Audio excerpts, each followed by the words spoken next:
성령 인도를 잘 받고 싶다면 눈물을 흘려야 단단했던 마음들이 부드럽게 되고 눈물을 흘려야 마음의 찌꺼기들이 떠내려간다.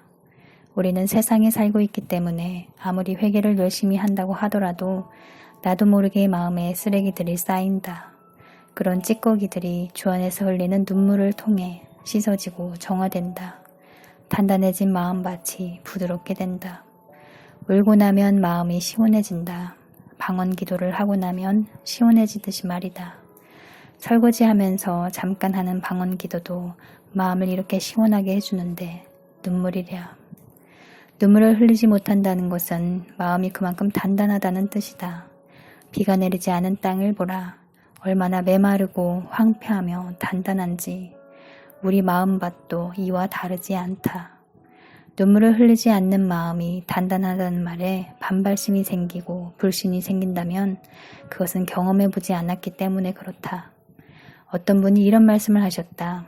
저는 방언 기도를 하고 난 후에 마음의 시원함이 무엇인지를 잘 모르겠어요. 그러면서 하는 말이 기도할 때 인내하지 못한다고 했던 것 같다. 인내하지 않으니 결과를 얻지 못하는 것이다. 경험해보지 않으면 무엇이든지 지식적이고 추상적일 수밖에 없다. 수박도 먹어본 사람이 수박 맛을 알듯이 말이다. 그분께서 은혜를 쏟아부어 주고 싶어도 마음밭이 은혜를 받을 만한 새 부대로 준비되지 않았기에 아무리 좋은 것이 와도 그냥 사 새어나가기 마련이다. 은혜를 잘 받아내려면 마음밭 관리도 그만큼 중요하다. 마음밭을 무엇으로 기경할까? 회개로 하는 것이다. 솔직하고 진솔하게 내 마음에 있는 것들을 숨김없이 정직하게 그분 앞에 쏟아내는 것이다. 남 핑계도 대지 말고 남 탓을 하지도 말고 내가 느끼고 있는 그대로 생각과 감정들을 아뢰면 된다. 회개가 무엇인가? 죄로부터의 돌이킴이다. 회개의 본질은 입으로 죄를 고백하고 진실되게 고백했으면 뉘우침에 합당한 행동을 해야 한다는 뜻이다. 입술 고백만 하기 때문에 토설을 했음에도 찜찜하거나 양심의 가책을 느끼고 정죄감에 시달리는 것이다. 양심에 찔린다면 다른 사람이 뭐라고 했든지 간에 그 양심을 따라 행동하면 된다. 위에서 나열한 대로 다 했음에도 정죄감이 계속 든다면 이 말씀을 선포하자. 그러므로 이제 그리스도 예수 안에 있는 자에게는 결코 정죄함이 없나니 이는 그리스도 예수 안에 있는 생명의 성령의 법이 죄와 사망의 법에서 너를 해방하였습니다. 이 더럽고 악한 정죄감의 영, 이것은 내 마음이지 내가 아니야. 나는 그리스도 예수 안에서 하나님의 자녀다. 나사렛 예수 그리스도 이름으로 명하노니 정죄감의 영, 번뇌 망상의 영, 염려 근심 걱정의 영, 묶임을 받고 즉시 무적행으로 들어갈지어다. 파쇄될지어다. 성령의 불, 예수의 피를 뿌리노라. 이렇게 대적 선포하고 방언으로 기도를 하면 됩니다. 옛날에 있었던 일, 과거에 있었던 일, 지나간 일, 이미 오래전에 있었던 일 하면서 간과하는 일이 없도록 해야 합니다. 귀찮아하고 대수롭지 않게 생각하기 때문에 사망을 위한 열매를 맺도록 계속해서 악한 생각들, 정죄감을 심어주는 것이거든요. 과거의 일들은 시간이 오래 지났기 때문에 마음이 무뎌진 것이지 그 죄가 사라진 것은 아닙니다. 마음 한구석에 남아서 그 기억으로 살게 되는 것이에요. 왜 화가 날까요?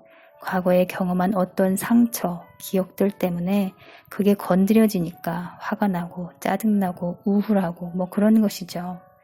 과거의 상처를 꺼내어 토설하는 게 힘들어서 그냥 묵혀두는 분들이 많은데요. 그 상처 때문에 신앙에 진보가 없는 것이에요. 삶에서 비슷한 일, 비슷한 생각만 해도 떠오르고 그때 받았던 쓴 감정이 지금 현재에도 계속해서 영향을 받지 않던가요? 발목을 잡는 것입니다. 그래서 늘 말씀드리는 것이 상처를 치유하세요. 죄를 돌이키세요. 라고 계속해서 반복하는 것이랍니다. 이 또한 나를 위한 것이에요. 과거에 묶여있고 상처에 매이고 죄에 묶여있으면 내 마음이 고통이고 지옥 같잖아요. 내 양심이 지금 나에게 뭐라고 말하는지 무시하지 말고 그 양심에 귀 기울이고 행동하세요. 그게 우선순위입니다. 성령님의 인도하심이 무슨 거창하고 큰 것이 아닙니다. 일상생활하면서 매 순간 양심을 통해 깨달음, 메시지, 감화감동, 꿈 등을 통해 말씀하시는데 내가 그것을 무시하는 것이고 대수롭지 않게 넘겨서 성령님의 인도하심을 받지 못하는 것이고 무엇이 성령 인도인지를 모르는 것이랍니다. 이런 작은 것에 순종하는 삶을 살아야 영도 민감해지고 순종이 쌓이면서 영적으로 강해지는 것입니다. 성령님의 음성을 못 듣는다고 말씀하시는 분들이 많은데요. 바로 위에서 나열한 것들을 통해서 말씀하고 계십니다. 다만 내가 반응하지 않는 것이에요. 무시하고 있다는 뜻입니다. 예를 들어 용서하라는 메시지를 얼마나 자주 듣습니까? 그런데 우리는 이 말을 한 귀로 듣고 한 귀로 흘립니다. 하기 싫고 뭔가 번거로운 것 같고 힘든 것 같으니 회피하고 싶은 것이죠. 자아 부인을 하고 싶지 않은 것이에요. 괴롭고 고통스럽고 그러니까 그냥 흘려버리는 것입니다.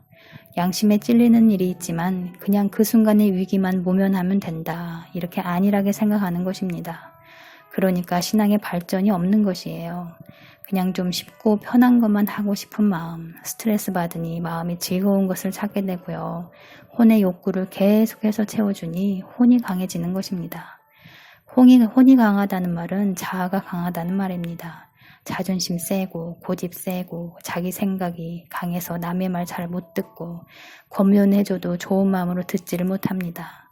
자아가 강하면 성령님의 인도하심을 따르기가 쉽지 않습니다. 대부분 혼적으로 살아간다는 말입니다. 자기 부인이 안 되는 경우에 해당되죠.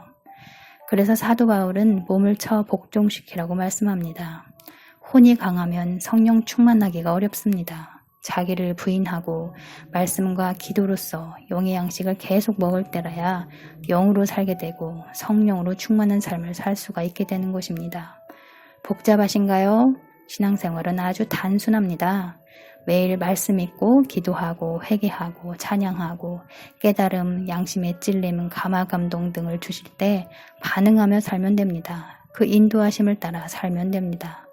성령님께서 말씀하시는 것에 민감하게 반응하시는 성도님들 되시기를 주의 이름으로 축복합니다. 감사합니다.